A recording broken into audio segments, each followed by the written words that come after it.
this edition of Sightings, Mexico City, 1991, the location for the largest mass UFO sighting in history. Hundreds of thousands of people went to the streets of Mexico. This was a massive phenomenon. Now, the visitors are back. If they are here, now they are telling us it's possible to travel through the stars. Then, in 1953, a CIA LSD experiment went terribly wrong. He went through the window. Suicide or murder? Forensic scientists and psychic investigators try to uncover the truth. Plus, are scientists about to create a real-life Jurassic Park? This is dangerous technology. Later, do identical twins share a bond that transcends death? I had a tremendous jolt, and I knew it was my twin. And this woman believes we can see the world through our pet's eyes. We're born with the ability to communicate telepathically with animals.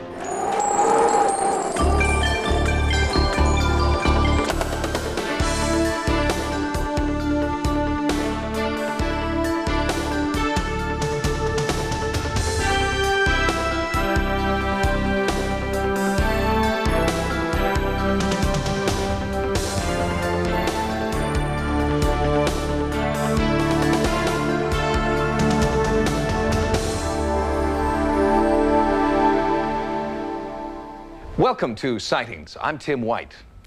Last year, Sightings brought you exclusive videotape of the largest mass UFO sighting in history. Wave after wave of unidentified flying objects were sighted by thousands of eyewitnesses in Mexico City. A Sightings investigative team has been keeping tabs on the Mexico sightings and report that they are not only continuing, but they are growing in frequency. In 1991, thousands of citizens in Mexico City looked to the heavens. Astronomers from around the world brought high-powered telescopes. Many people had video cameras. They were there to see the last full solar eclipse for 3 centuries. But as day turned to night, there was something else in the twilight sky.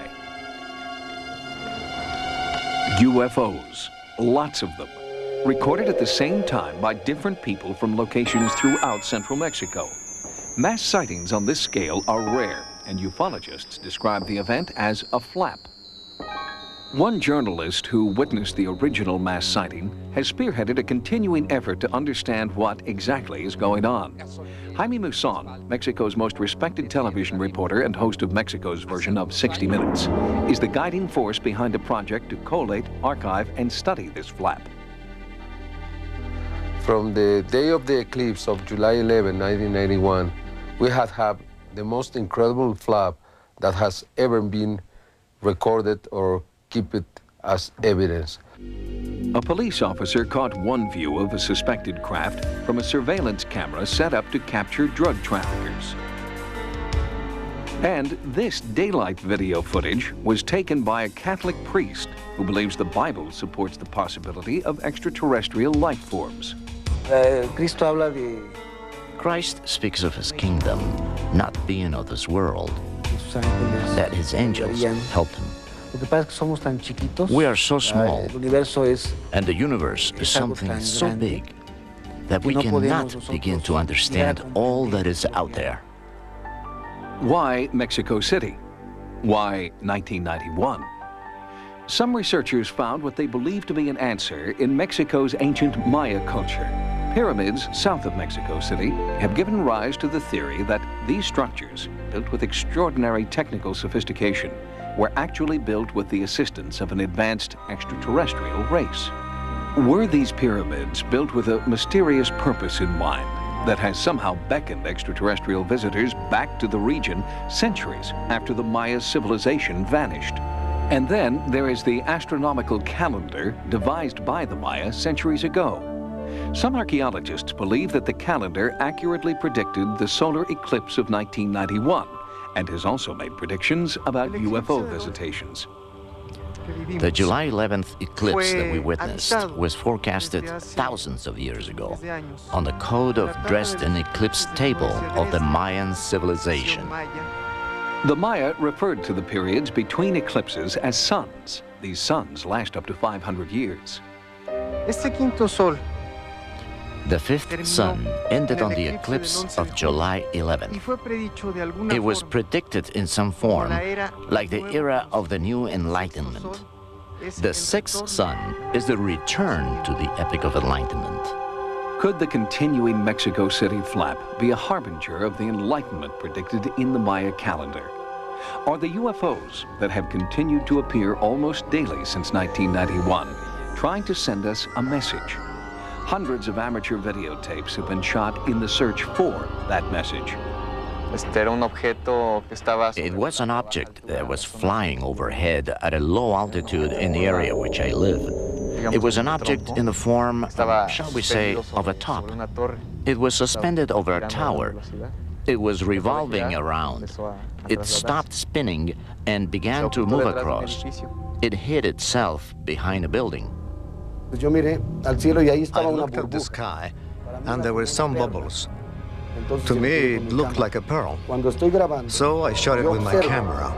While I'm taping, I observed through the lens that it split or separated.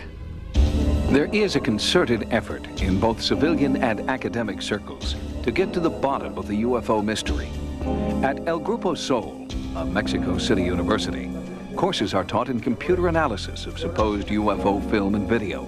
Videotapes have been pouring into the university since the project was first announced. Amateur videographers have formed clubs to compare notes, and courses are offered on the proper techniques for videotaping UFOs. While most of the videotapes collected so far offer only quick, tantalizing glimpses of suspicious objects, a few are worthy of serious consideration. On January 1st, 1993, several metallic-looking orbs were captured on tape. Just in front of me, approximately 1,500 feet, I was looking to an object that I have never seen before. I can tell you that was not normal. It was suspended in the air. It was moving just a little bit to the sides, up and down, and left and right, in the same place for almost 15 minutes. Manuel Lozcano was not the only person who witnessed the unusual New Year's Day event in 1993. Thousands, I would say hundreds of thousands of people went to the streets of Mexico, and all of them looked at very strange things. This was a massive phenomenon. Then it's very difficult for the scientists or for the skeptics to try to say no or try to invent any kind of tale around this. It means now that we don't think the same way we did 3 or 4 years ago. And that's very important. If you really want to see what is going up there, you have to have an open mind, otherwise you won't see that. And I believe that American people should learn from this experience. I think that if you start looking to the sky with an open mind, you are going to see things that you never expected before. The Mexico City UFOs have been front-page news in Mexico since the mass sightings began in 1991. But strangely, a computer search here could not find a single article about the phenomenon in any American publication. More on this suspicious discrepancy when Sightings continues. Next, our Mexico City investigation continues, and some believe the visitors have come with a message. Here we saw something flashing or strobing occasionally. What is flying over Mexico City? Well, even the most skeptical of experts Sightings interviewed agrees that the UFOs are manufactured craft with an independent propulsion system. What is in dispute is who is manufacturing them and who's flying them. The largest mass sighting anywhere in the world occurred over Mexico City on New Year's Day, 1993. Television and newspaper reporters couldn't chalk this one up to hysterical kooks. We went to the building next door in order to tape the lights that all the people were watching. There were journalists and cameramen. First, there was one object, and then two. With that crucial event on January 1st, journalists throughout Mexico went from reporters to eyewitnesses. La Prensa is Mexico City's second largest daily newspaper. Reporter Genoveva Ortiz's account of the New Year's flap was front-page news. I arrived at the editorial room around 3:30 in the afternoon. When we began to notice a commotion among the people in the streets, the people were coming out of their homes, all the automobiles were stopping, and everybody was looking up at the sky. A long time ago, there was this belief, I think among the media professionals, the journalists. But now with so many occurrences, we believe, and we accept things the way they are. Photos, videos, people's comments. They have shown us that something more exists, right? Not just us. While the ongoing UFO sightings are headline news in Mexico City, they remain virtually unreported in the American media. Are we missing a rare opportunity to learn about long-term UFO sightings? Why are journalists here so nonchalant about the Mexico flap? Sightings brought several of the Mexican videotapes to a video engineer in Nevada. He uses the same image analysis computer used by the Department of Defense to enhance raw satellite data.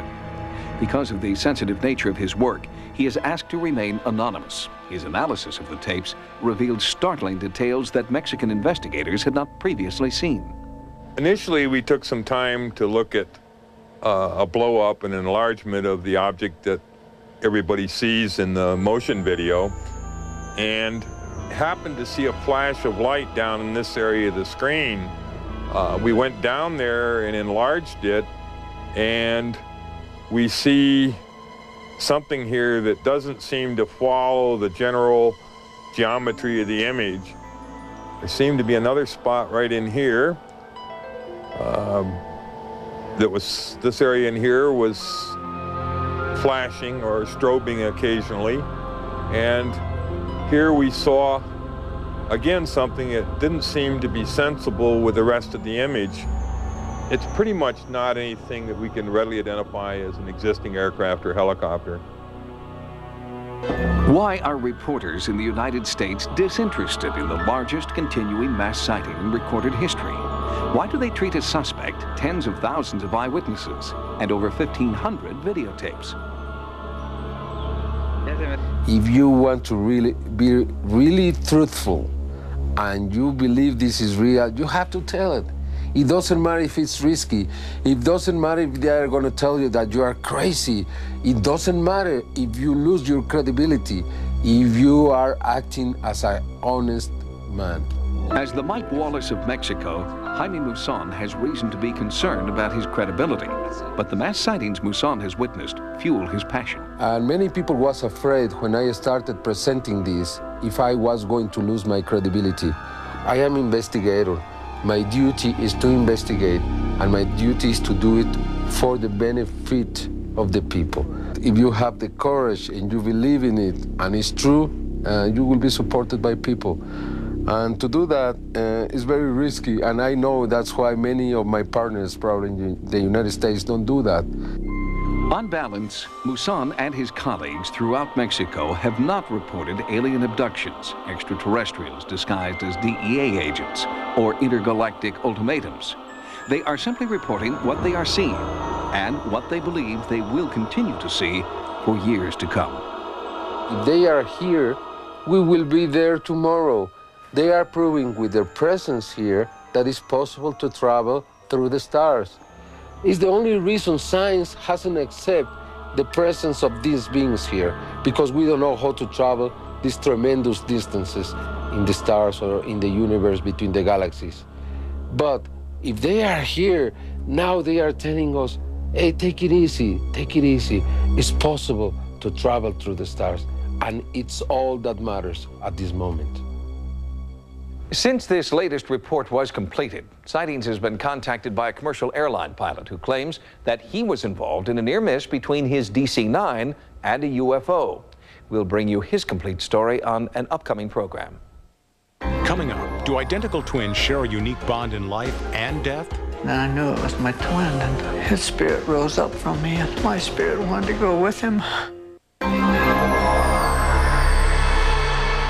Identical twins share a unique biological bond, and life studies of identical twins have shown that they can also share a unique psychic bond. But what happens when one twin dies? Is the psychic bond between identical twins so strong that it can reach out from the grave? They have shared the same parents, the same egg, the same genetic makeup. So is it possible that identical twins can also, in some supernatural way, share the same soul? When I walked in the room, two of the nurses says, "Oh my God," and start crying, because we're identical in every way. And when I saw her laying there, it was like half my life is laying there. They are called twinless twins, the remaining half of a whole, separated only by death. Because they came into the world together, because they were of the same developmental stage and shared so many life history events from infancy onward, it becomes a very, very special loss. And birthdays that used to be very happy occasions now become days of mourning.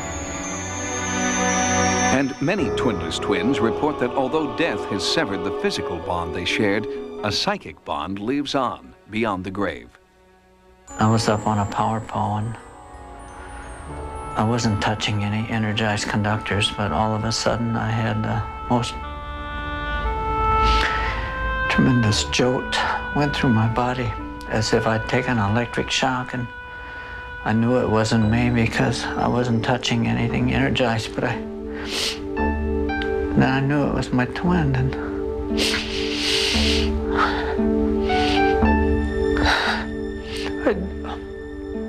I didn't want to believe it, but I knew it was so, and his spirit rose up from me, and my spirit wanted to go with him. Dr. Raymond Brandt lost his twin, Robert, early in life. After years of struggling to understand the supernatural connection he felt with his deceased twin, Dr. Brandt started a support group for other twinless twins. Unequivocally, no doubt in my mind that I experienced a factor or an element of death myself when my twin died. And one half of me is dead. And so one half of me lives right here where you see me in this cloth. I sense his presence, he's with me. I've had other people die. My mom died, my dad died this last year. And I don't feel their presence with me. They're just gone. I'll always love them and they'll always be a part of my life, but it's not like their lives they're living on through me, and Kathy is. You know, you'll always miss someone you love when they die, but when you're a twin, that presence, that having her inside you goes on. Carrie Bettis lost her twin, Kathy, when they were only 23. They were very, very close. They shared everything together. They had their hopes and dreams of rearing their families together, being very close to one another, and their children interacting. And then when this devastating experience happened with the auto accident, she had to go on and carry on, of course. They said that she was in critical condition. I just hurt. Just a hurt all over. And all of a sudden it was gone. I felt fine, and I felt such a relief. And then the doctor came out and said that she died. And I knew the minute she died, I knew the minute she was not in pain anymore. For 11 long years, Carrie has suffered the loss of Kathy. And even though she has a growing family to love and care for, Carrie still feels a loss beyond grieving. I think about her every minute of every day. She's just a part of me. I attempted suicide. Kathy's accident, her car hit the back of a semi-truck. And so I followed a semi clear up to Roseburg, which is quite a ways away, thinking I'm gonna hit the back of this truck too. But then my mind would go back and I would hear her say, "You've got to take care of my kids." Carrie's after-death communication with her twin is more of a feeling than an actual conversation. But other twinless twins report that they can not only feel the presence of their departed twin, but can also speak with them directly. Well, they were very close. Sometimes it almost frightening how close we were. A lot of times we would think alike. We'd feel the same pains that one would feel.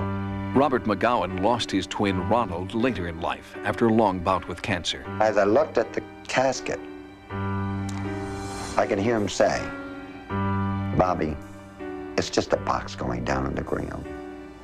I'm still here right behind you. I knew physically he was gone, but mentally he wasn't gone. He's staying here with me. Some psychologists believe that these separation pangs are simple manifestations of grief. But the twins themselves counter that grief cannot explain the supernatural encounters they routinely experience. When I look in the mirror, I really have some question, is that me or is that Robert? Every time I look in the mirror, I see Ronald, I start talking. Kathy's been gone 11 years. And about 3 years ago, I glanced in the mirror and it was more my reflection looking back. I know it's me in the mirror, but it's a lot of her too. Dr. Brandt's study is ongoing. He's interested in hearing from other surviving identical twins who believe that they have had after-death communication. Dr. Brandt's Twinless Twins organization is located in Fort Wayne, Indiana. Next, did a CIA experiment lead to this man's murder? I definitely do not believe Frank Olson committed suicide. I felt there was an altercation prior to his going out the window. Then the frightening consequences of cloning. And can we see the world through our pet's eyes? LSD, 3 letters that conjure up an entire turbulent decade. But long before Timothy Leary told a generation of baby boomers to tune in, turn on, and drop out, the CIA was secretly dosing government employees with LSD. These were unwitting human guinea pigs, and in at least one case, the results may have been fatal. Did Frank Olson jump, or was he pushed? That is the question that faces psychic detective Kathleen Ray, who has come to the scene of the crime, room 1018A in New York City's Statler Hotel. The unanswered questions about what happened in this room have plagued Olson's family for over 40 years. As far as I'm concerned, it was not a planned suicide. On a cold November night in 1953, Frank Olson, an Army scientist and father of 3, plunged 13 stories to his death from his room at the Statler Hotel. For me, it was catastrophic. I mean, it was nothing short of catastrophic. Eric Olson was only 9 years old when his father died. He grew up never knowing what really happened. As an adult, he vowed to find out for himself the truth about his father's life and death. Frank Olson was a branch chief for the Army's Special Operation Division and their Biological Warfare Division at Fort Detrick in Maryland. Author John Marks is an authority on the U.S. government's covert operations during the Cold War. While researching the CIA's involvement in top-secret biological warfare, Marks learned a lot about Frank Olson. Frank Olson was very much a witting participant in the idea that you could disable individuals or kill individuals through the use of biological warfare, which means that he was a specialist in putting the plague into an aerosol can. Frank Olson was a patriot who believed his role in the creation of biological weaponry was essential to national security. He was just the kind of strong-minded scientist the CIA was looking for to test a new truth serum called LSD. As part of the CIA's testing of LSD program, they needed to find out how people would react to the drug if they didn't know they were getting the drug. There was a meeting, a small meeting held at Deep Creek Lake in western part of Maryland, where a small group of scientists associated with my father's research division were going to hold discussions together with these guys from the CIA. They gave everybody a drink of Cointreau, which had LSD in it. Frank Olson was one of the people who drank that LSD/Cointreau and had a very bad experience with it. Some say the experience broke him. Olson became despondent, paranoid. He wanted out. But before the CIA would release him from the project, they insisted that he go to New York City for a psychiatric evaluation. He called my mother, the first call that he'd made to her since he'd been in New York, and he said that he felt good and he was, looking forward to coming back to Frederick the next day. And she was very relieved because she thought he sounded, sounded fine. But a few hours later, he went through the window. What happened in the 2 hours between the time Frank Olson made that optimistic phone call and his fatal fall through the frigid New York night? Retired hotel manager Armand Pastore was on duty that night. He was the first to reach Frank Olson. And he kept looking at me, and his mouth was moving and working, but nothing was coming out. You couldn't understand anything he was saying. It was like mumbling. But he was definitely trying to tell me something, and he was looking straight at me. It's a night Pastore will never forget. A man was dead, and the circumstances surrounding his death were extraordinary. A hotel operator told Pastore that just moments after Olson's death, a call had been placed from Olson's room, and the operator had listened in. He said, well, he's gone, and the fellow at the other end said, that's too bad. And they both hung up. Well, from the moment I heard that, I knew there was something terribly wrong. The CIA will not confirm the identity of the man in Olson's room that night, but Eric Olson believes he was a CIA agent who had a hand in his father's death. The police came in first. I followed them in, and they're sitting in the commode with his head in his hands, like that. And the police said, well, what happened? And he said, all I heard was a glass crash, and he was gone. I don't remember anything else, he said. I'm sure he didn't say exactly what happened because they were in the middle of a cover-up. 22 years after his death, in 1975, the CIA finally admitted that Frank Olson had been an unwitting participant in an LSD experiment. But they insisted that Olson's death had been a suicide. Eric Olson believes otherwise. Sightings offered the services of Kathleen Ray to see if she could provide any details about the crucial minutes before Olson's death. There were 3 steps they had to do in order to put your father in the condition to have him here in this room to where they could get your father out the window. Many of Ray's psychic impressions match the empirical research of Dr. James Starrs, a professor of law and forensic science at George Washington University. You're taking a flying run coming from across the room all the way through up to the window, and you take a leap through. Even if you cleared this top bar, wouldn't some part of your body, whatever part, have been snared by the glass? Dr. Starrs has spent 2 years studying the case and agrees with Psychic Ray. There is strong evidence of foul play. Starrs commissioned a computer model to graphically illustrate Frank Olson's last minutes. We were able to create an animation that shows the 2 scenarios involved in the death of Frank Olson. Michelle Saber is a consultant for Engineering Automation Incorporated, a company which specializes in biomedical engineering. The process uses the basic laws of physics to recreate Frank Olson's fall. The animation that's on the left side of the screen illustrates the scenario involving a suicide. And the one to the right side of the screen shows a homicide. And in that photo, you can see an image of 2 people pushing Frank Olson out the window. I think that if he did go through the window, as the traditional version has it, on his own, there would have had to have been some kind of a running start or a run in conjunction with it, because he had to clear a window sill that was 31 inches off the floor. He had to clear a radiator in front of it. This is a man who apparently, with the shade drawn, the window down, literally flies through the air, and by the luck of the draw, went through the window and the shade and managed to get through unimpeded. Because of his relentless research, Dr. Starrs gathered enough evidence to have the body of Frank Olson exhumed. When Dr. Starrs examined the skull, he found something the original autopsy had not mentioned. A stunning blow to the head by some person or instrument prior to exiting through the window. Was this significant wound simply overlooked during the original autopsy, or was it omitted? According to Dr. Starrs, the injury could not have been caused by Olson's fall. If that were the case, there would have been a fracture of the underlying bone, and we didn't have that. If someone had hit him in the head by a fist or thrown his head against a wall, that bump could have arisen in that fashion. Dr. Starrs considered the possibility that Frank Olson had suffered the blow to his head exiting the window, but after on-site study has ruled that out. He went through with his arms extended forward. Those arms clearly would have taken the brunt of the window and the shade before the rest of his body did. Kathleen Ray had no knowledge of Dr. Starrs' forensic evidence or the skull marks he had found when she made these comments.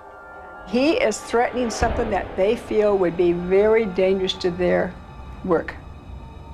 But I feel that somehow he gets over here to where he gets this part of it, the upper left part of his head is hurt. I don't feel it has to be crushed, but I feel like it's hurt. I feel there was an altercation prior to his going out the window.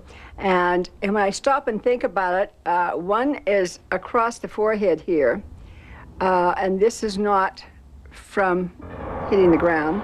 So I feel this all happened before the fall. Finally, Ray concludes that Eric's father died at the hands of another. I definitely do not believe Frank Olson committed suicide. It's a conclusion Dr. Stars has found strong evidence for. When considered in combination with the findings from the scientific investigation, particularly that enigmatic hematoma, are rankly and starkly suggestive of homicide in the death of Dr. Olson.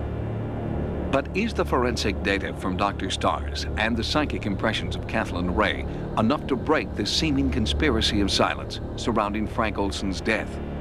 His son isn't sure, but he continues to fight for the truth about the father taken from him so long ago. Eric Olson, Frank Olson's son, believes that there is enough new information to warrant a full congressional investigation into the suspicious death of his father. He is currently working towards that end. Next, cloning humans may be a reality within 10 years. Are we prepared for the consequences? There have been experiments that have been frightening in their implications.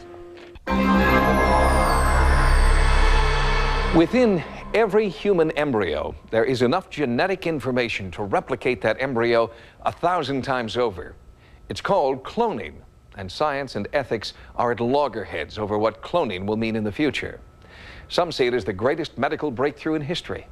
Others foresee a Pandora's box from which will spring 1,000 Hitlers, 1,000 viruses, and perhaps a real-life Jurassic Park. We have to understand that we have a technology here more powerful than any tool ever devised by the human race. Scientists now have the ability to play God, to manipulate the genetic blueprints of life itself, to begin to become the architects, if you will, for evolution. It's easy to imagine misapplications of the technology that we have. I think it's important for us to try to get together and take away some of the fear of the unknown. It's not really as bad as a lot of people seem to think. Since the dawn of time, life on Earth has marched inexorably forward, out of our hands. But as science unravels the secrets of our genetic makeup, life is being created in a laboratory. One of these days, it's going to be, I suppose, relatively commonplace for us to, for example, take cells out of a sick child, put a gene into those cells that the child is lacking, and then return those cells to the child's sick body and have those cells take over and make the youngster well. I think it's great. But while ethical scientists use cloning to heal sick children or search for a cure for AIDS, there is a worry about experimenting being conducted on the fringes of mainstream science. Could the fiction of Jurassic Park suddenly become real?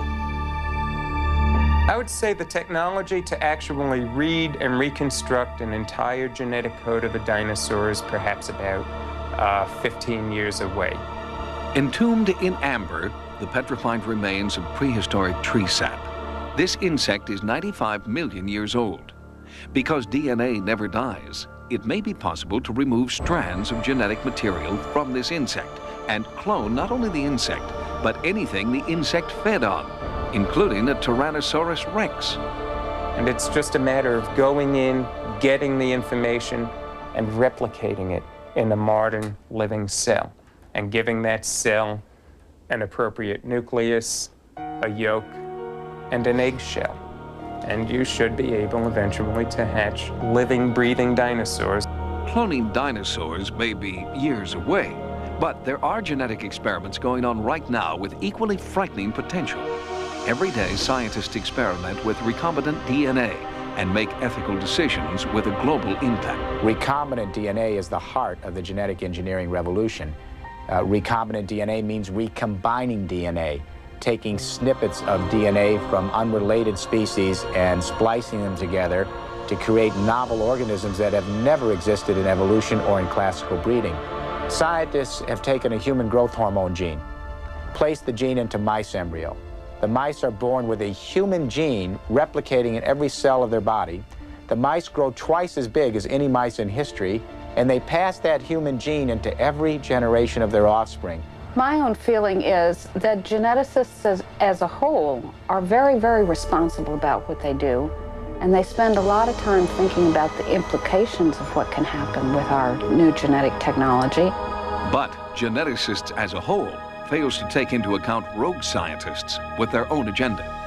We have thousands of scientists working in laboratories all around the world today.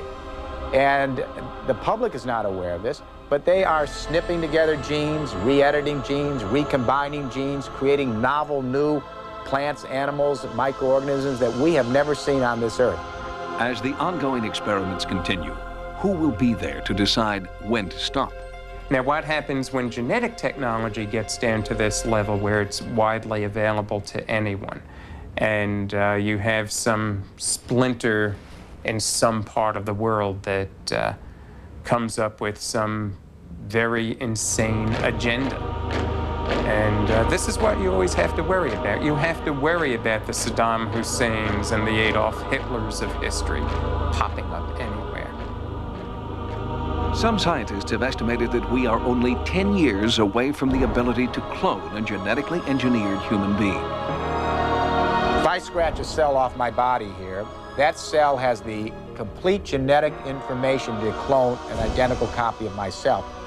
We are already in the era of genetic engineering of human beings. Scientists have already performed genetic surgery, genetic therapy, changing the actual genetic instructions in individuals. This is now not a theoretical issue, it's an engineering question. We can do a lot of the things that 30 years ago or so we thought were really quite fantastic. And we do think very seriously about the implications of what we can do if we were to start going a few steps further. We think very carefully about it. Germany has all but outlawed recombinant DNA research. Apparently, many leaders in that nation have decided that any potential medical advances are far outweighed by the potential horror of a genetic experiment gone awry. When we get to the issue of evolution and the future of biology on this planet, perhaps we ought to ask this question.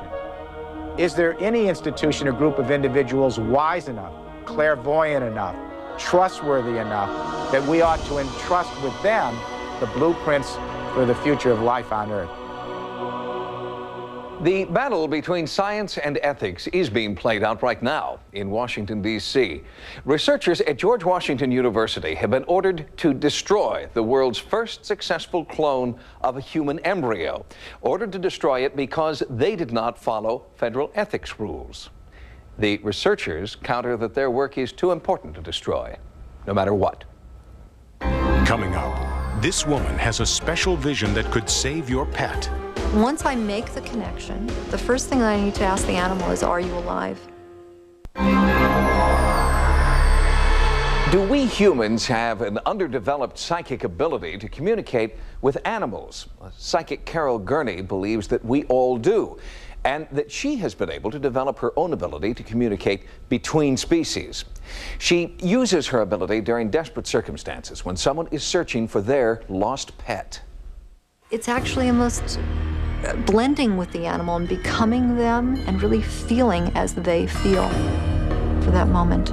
Carol Gurney uses the term interspecies communicator to describe her unique psychic ability. I'll sit and in my mind, silently, I'll say the name of the animal perhaps 3 times and then slowly begin to make that connection with the animal. Gurney believes that it is this telepathic connection which enables her to locate missing pets.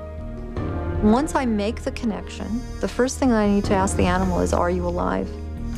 If I get yes, then I go on and I ask a series of questions to the animal. Are you lost? Or do you know where you are? She uses meditation to clear her mind of human thoughts and key into what she believes are the animal's thoughts. Oftentimes when the animal is scared and they are truly lost, then it's my job to ask, what do you see? Look to the right. Look, what do you see when you look up? What do you see when you look to the left? Because sometimes they're really scared. It was like losing my best friend. She was very much, she's always there, You know, it was always ready to greet me when I came home, and just all those things that you have a dog for, and was part of the family. It was like another child.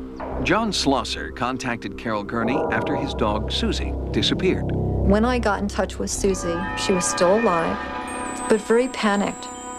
And she showed me a picture of crossing Pacific Coast Highway. And she showed me a picture of cactus that she had seen, and horses that she had been by, and also other animals, other dogs that were behind fences, and one particular black dog that she wanted to make contact with. She had also seen a horse crossing sign, but I think most importantly with this case, she kept showing me something orange.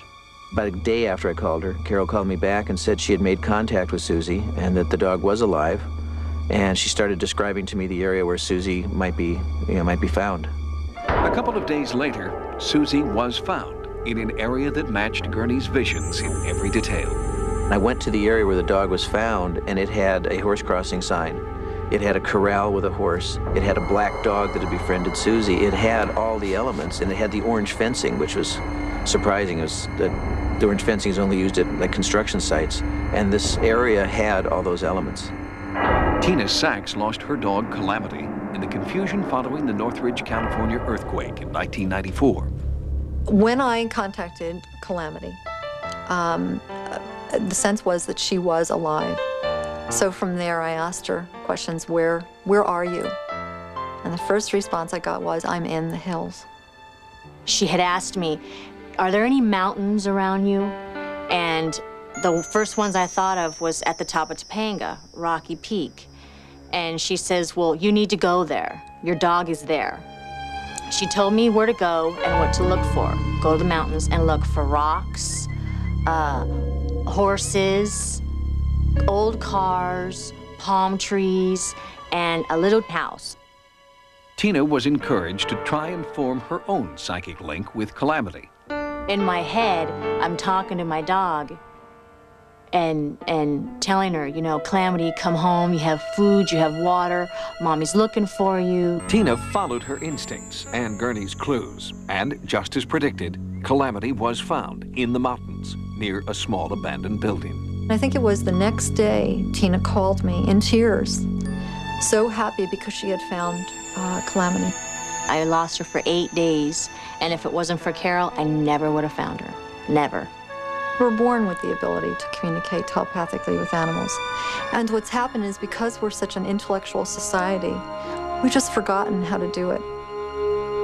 Carol Gurney believes that in order to receive messages from our pets, we must first learn to be good listeners, and that means occasionally clearing our minds of mundane thoughts and developing what Gurney calls mental quiet. If you can clear the psychic line, so to speak, animals won't get a busy signal when they try to communicate. Sightings has expanded its America Online area. Keyword Sightings when you log on for access to Sightings stories, images, and events. To subscribe to America Online, call 1-800-591-3344. And you can still reach Sightings 24 hours a day at 1-900-933-7444.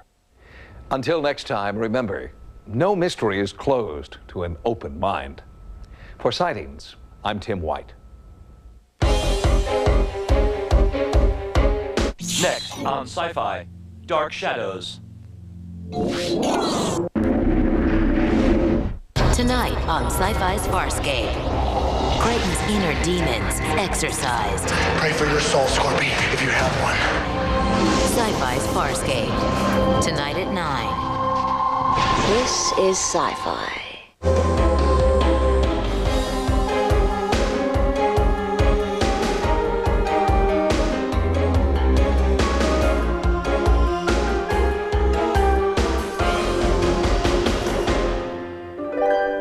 Thank you.